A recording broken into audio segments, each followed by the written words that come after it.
Hello and welcome back again to another episode of Every Dawn. We have been discussing Bertrand Russell, the great philosopher of the 20th century, and his ideas on how to be happy, which is a mostly Aristotelian idea that we need to engage with life, and the more we engage and the more we go outside of ourselves, the more we find this original interest that children have and animals have in engaging with the world. And we will forget about our worries, which are mostly human and socially created. And another important point for him is also work. Work for us today often seems to be a source of unhappiness because much of our work is so boring and repetitive and does not provide any satisfaction. And you have this movement of young people of lying low and not working and trying to boycott work as much as possible. But this is, for Russell and for Aristotle, is the totally wrong way to go. Right? Because if you don't engage with your work, you are not developing any of your virtues. You are not developing your phronesis. You are not getting to become a better person, right? You are just staying there where you are and you never improve and you never will become better or happier. So for Russell, he says, I will read you what he says, provided work is not excessive in amount, even the dullest work is to most people less painful than idleness. Work is desirable first and foremost as a preventive of boredom, for the boredom that a man feels when he is doing necessary, though uninteresting work, is nothing in comparison with the boredom that he feels when he has nothing to do with his days. So now he's talking about boredom. He talked about boredom previously where he was saying that boredom is a good thing. So you might think perhaps there's a contradiction here, but I don't think there is. What is happening here is that there is a good boredom and a bad boredom, obviously, right? The good boredom is this creative boredom where I have time on my hands, I have nothing that diverts my attention, and then I can look at the world and I can discover new things, I can look around and I can make plans for my future, I can make plans for my room, I can, compose a song in my mind. This is the creative, this is the good boredom. And then there's this bad boredom, which is just the idea of having endless time with nothing to do and no purpose in life, right? And the purpose is the difference. If I have this creative space of boredom in which I develop a purpose for myself or I pursue my purposes, then this is different from the boredom where I have the feeling that I'm totally useless and there's no point to my life.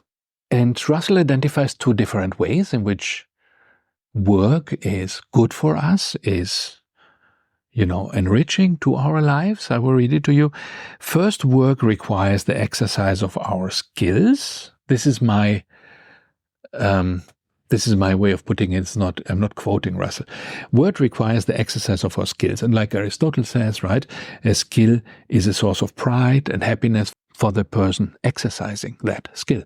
So the more I practice my skill, the more I practice my virtues, the better I feel, the prouder I am of myself, the more skillful I get, right? If I'm able to, let's say, write beautifully, handwriting, then I will feel better about my handwriting than if I'm only able to scratch, the paper and make illegible, scratches. If I'm able to play an instrument well, if I'm able to program a computer well, these are all sources of pride that make me feel good about my work.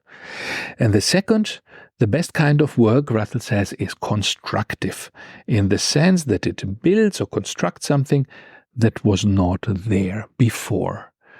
So not work that is just repetitive and formalized and where I don't see any product, but work that produces an actual product. And this might be a scientific paper or a movie or a poem, a picture, a dish, a song on the guitar, whatever it is, or the plan for a holiday, something that comes out of it. And if I have these two conditions, the work is productive and it requires the exercise of my skills and it also, let me develop these skills, then I have work that makes me happy. And this is the opposite of this empty boredom. Now, we don't all have such work. Much of our work is repetitive, much of our work does not produce a result, but we all also have enough free time, at least in most Western societies. Most people have a lot of free time, which we just kill instead of using it. And we can always put meaningful activities into this time that we have. So, for example, you could say to some extent, my life is also repetitive. I'm teaching the same classes year after year. It never changes.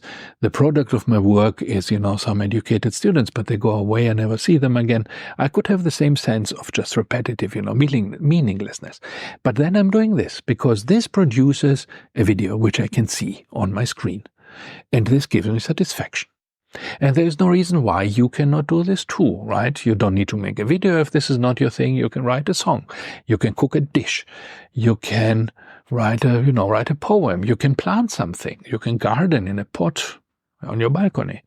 There are so many things you can do that will produce a tangible result, and this will give meaning to your life and will give you a sense of happiness and satisfaction because now you're doing meaningful work. So that's it for today. This is what Russell wants to tell us about work, and I hope that this was useful, and I will see you again tomorrow. Thank you and goodbye.